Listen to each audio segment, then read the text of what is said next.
आज दोस्तों हम बताएंगे आपको इक्तादारी व्यवस्था। इक्तादारी व्यवस्था, इक्तादारी सबसे पहला क्वेश्चन होना चाहिए कि इक्तादारी व्यवस्था लागू किसने किया था या इक्तादारी व्यवस्था प्रारंभ किसने किया था। तो इक्तादारी व्यवस्था को प्रारंभ किया था इल्तुतमिश ने। इल्तुतमिश किसके बाद शासन किया था? इल्तुतमिश ने प्रारंभ किया। इल्तुतमिश ने किसके बाद शासन किया था? कुतुबुद्दीन ऐबक के बाद इल्तुतमिश दिल्ली सल्तनत का सुल्तान बना। अच्छा, अब समझते हैं कि इक्तादारी थी क्या। पहले हम समझते हैं इक्ता क्या था। इक्ता का आशय होता है भूखंड या भूभाग। देखिए भूखंड क्या, मान लीजिए ये ऐसे ये पूरा क्षेत्र है और ये उत्तर प्रदेश का क्षेत्र मान लीजिए उत्तर प्रदेश है। अब आपको किसी भी व्यक्ति को मान लीजिए इस पूरे प्रदेश उत्तर प्रदेश में कह दिया जाए कि आपको इस प्रदेश का इक्तादार नियुक्त किया जाता है, इस पूरे प्रदेश की भूखंड आपको दे दिया जा रहा है और आप क्या करिए कि यहाँ से पूरे उत्तर प्रदेश से जो राजस्व प्राप्त हो रहा है उसे वसूलिए और आप यहाँ पर उत्तर प्रदेश की कानून व्यवस्था देखिए और आप जो है कि उत्तर प्रदेश में कानून व्यवस्था देखिए, न्याय व्यवस्था देखिए और बाह्य आक्रमण से उत्तर प्रदेश की रक्षा कीजिए। तो इसी भूखंड को जिस व्यक्ति को दिया जाता था उसी को हम बोलते थे क्या? इक्तादार बोलते थे, ठीक। और इसी पूरी व्यवस्था को हम क्या बोलते थे? इक्तादारी व्यवस्था। फिर से हम समझते हैं, इक्ता का आशय होता है भूखंड या भूभाग और जिस व्यक्ति को यह पूरा भूखंड दिया जा रहा है, जो व्यक्ति इस भूखंड पर शासन करता है उसी को हम क्या बोलते हैं? इक्तादार बोलते हैं, ठीक। समझ आई बात ना? अब आगे चलते हैं। अब हम देखते हैं कि इक्तादारी व्यवस्था आई कैसे। जैसे देखिए भारत, आप एक तो पता है, आप एक तरह से ऐसे देखिए कि मान लीजिए भारत है, अभी वर्तमान समय में भारत है ना, तो भारत के कितने राज्य हैं? 28 राज्य हैं। ये राज्य क्यों बनाए गए हैं? ताकि प्रशासन को बेहतर तरीके से संचालित किया जा सके। केंद्र सरकार हर काम को बेहतर तरीके से देख नहीं सकती जितना बेहतर तरीके से राज्य अपने राज्य में शासन व्यवस्था देख सकती है, जितनी व्यवस्था बेहतर तरीके से न्याय व्यवस्था को देखभाल कर सकती है। तो इसलिए भारत को कितने राज्यों में विभाजित किया गया? 28 राज्यों में विभाजित किया गया है। उसी तरह से जब दिल्ली सल्तनत की स्थापना की गई तो सुल्तान जो था, सुल्तान का ये साम्राज्य था, साम्राज्य, उसने अपने साम्राज्य को ढेर सारी इक्ताओं में विभाजित किया।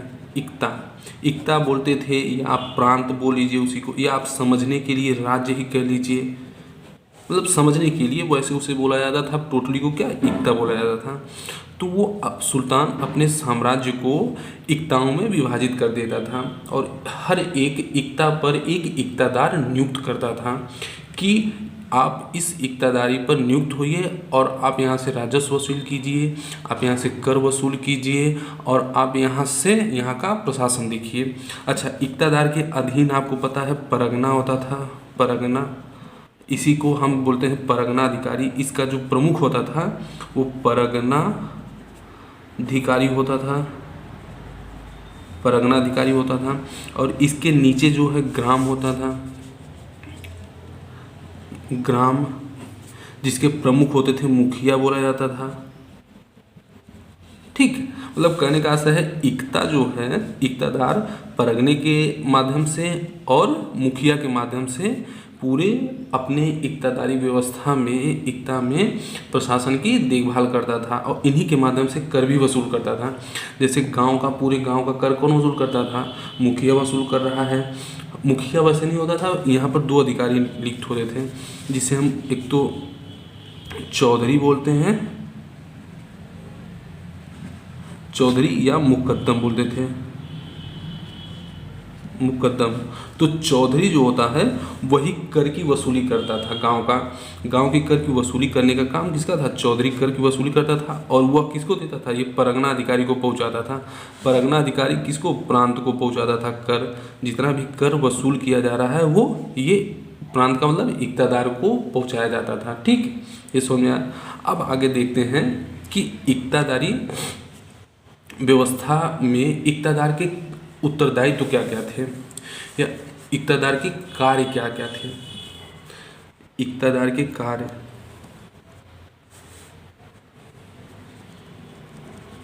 इक्तादार के कार्य देखिए, इक्तादार के 3 काम थे। सबसे पहला कर वसूल करना। कर वसूल करना, वो अपने पूरे इक्ता से कर वसूल करना, कर की वसूली करता था। उसे अपनी सेना रखना पड़ता था, सेना रखना। फिर इसके बाद प्रशासन देखना, प्रशासन को देखना। फिर इसके बाद आपको एक और काम करना पड़ता था, कानून व्यवस्था को देखना कि आपके साम्राज्य में शांति व्यवस्था बनी रहे, कानून व्यवस्था देखना। फिर इसके बाद न्याय प्रदान करना, अगर कोई चोरी कर रहा है तो उसे दंडित करना, न्याय प्रदान करना। फिर इसके बाद आपको बाह्य आक्रमण, कोई अगर बाहरी व्यक्ति आपके राज्य पर आक्रमण कर रहा है तो बाह्य आक्रमण से क्या करना? रक्षा करना, अपने राज्य को आक्रमण से रक्षा करना। ठीक, अब इतना काम क्या करता था? इक्तादार का काम था कि भाई आप कर वसूली करिए, आप सेना रखिए और आप प्रशासन देखिए, कानून व्यवस्था देखिए, न्याय प्रदान करिए, लोगों को बाह्य आक्रमण से रक्षा कीजिए।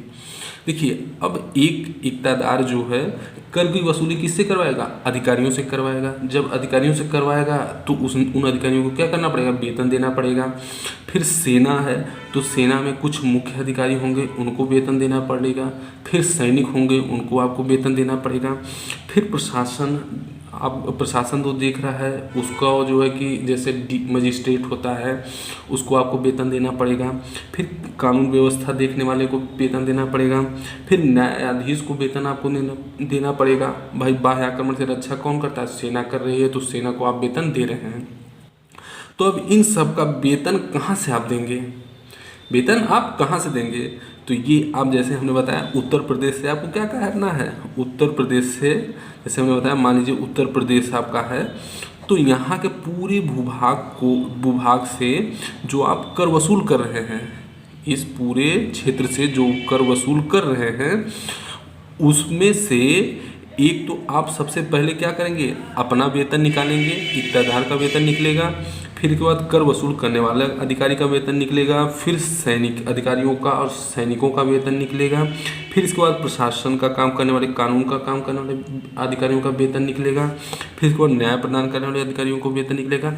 इन वेतनों को क्या है? इन्हीं उत्तर प्रदेश से जो कर वसूल कर रहा है इक्तादार, उनसे इन सब अधिकारियों को क्या करेगा? वेतन देगा। और जो अधिशेष बचेगा उन अधिशेष को किसको? सुल्तान को देगा। जिसको सुल्तान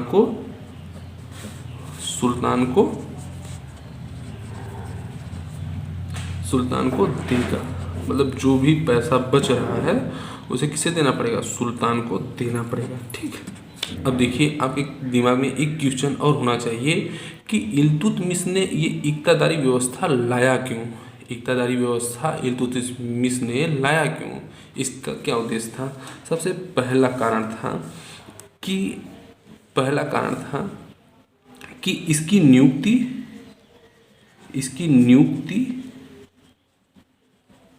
नियुक्ति सुल्तान करता था। मतलब इक्तादार की नियुक्ति सुल्तान करता था। सुल्तान उसे पद से जब चाहे हटा भी सकता था और जब चाहे पद पर बैठा भी सकता था। मतलब कहने का ऐसा पूरा नियंत्रण सुल्तान के हाथ में था। इसीलिए कोई इक्तादार सुल्तान से बगावत करने की कोशिश नहीं करता था। और अगर कोई बगावत कर दे तो उसे पूरे जो है इक्तादारी से बेदखल कर दिया जाता था या उसे हटा दिया जाता था। इसलिए हर इक्तादार कांपता रहता था सुल्तान के पास जाने से कि कहीं उसे हटा ना दें। दूसरी चीज़ क्या थी, इक्तादार का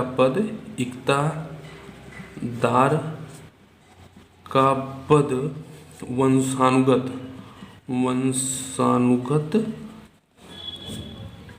नहीं था। मतलब जो इक्तादार का पद था वो वंशानुगत नहीं था। वंशानुगत कहने का अर्थ है कि जैसे एक व्यक्ति पद धारण किया हुआ है, उसके बाद उसके पुत्र को वह पद मिल जाए, इसके बाद उसके पुत्र को पद मिल जाए। तो कहते हैं ना कि अब मान लीजिए इक्तादार है, अब उसके बाद उसके पुत्र को इक्तादारी मिल जाए, पुत्र प्राप्त कर ले, फिर इसके बाद इसके पुत्र को भी प्राप्त हो जाए। मतलब क्या है, उसी के परिवार में इक्ता चलती रहे, ऐसा नहीं था। सुल्तान क्या करता था, कोई योग्य व्यक्ति है तो उसको इक्ता बना देता था, और जैसे ही वो निर्बल हो जाए या उसमें कोई कमियां आ जाए या वो जो है कि भ्रष्टाचार करने लगे तो उसको पद से क्या करता था, हटा देता था, दूसरे नए व्यक्ति को इक्तादार बना देता था। फिर वह भी बेहतर प्रशासन कर रहा है और अच्छा खासा शासन संचालित कर रहा है तो उसे इक्तादार बनाए रखता था, नहीं तो फिर उसे हटाकर फिर किसी तीसरे व्यक्ति को क्या है, इक्तादार बना देता था। तो ये चीज़ थी। तीसरा क्या था, तीसरा ये था कि इक्तादार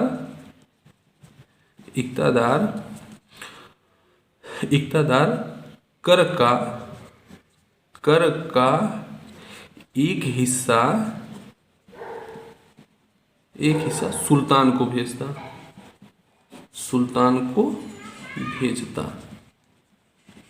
हमने बताया कि जो है कि इक्तादार क्या करता था, अपने पूरे राज्य से कर की वसूली करता और कर की वसूली करके जो भी उसके राज्य में कर्मचारी होते उनको वेतन देता और अपना वेतन देता, और इसके बाद फिर जो अधिशेष बच जाता उसे किसे भी देना पड़ता था, सुल्तान को भेजना पड़ता था।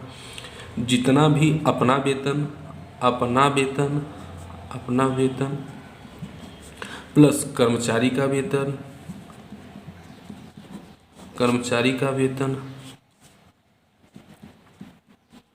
और प्लस अधिकारियों का वेतन, उसके राज्य में जो अधिकारी हैं अधिकारी का वेतन,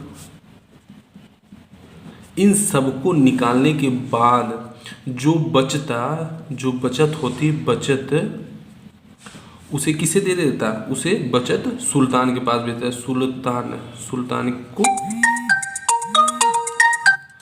सुल्तान को भेजता। ठीक, समझ में आया बात नहीं।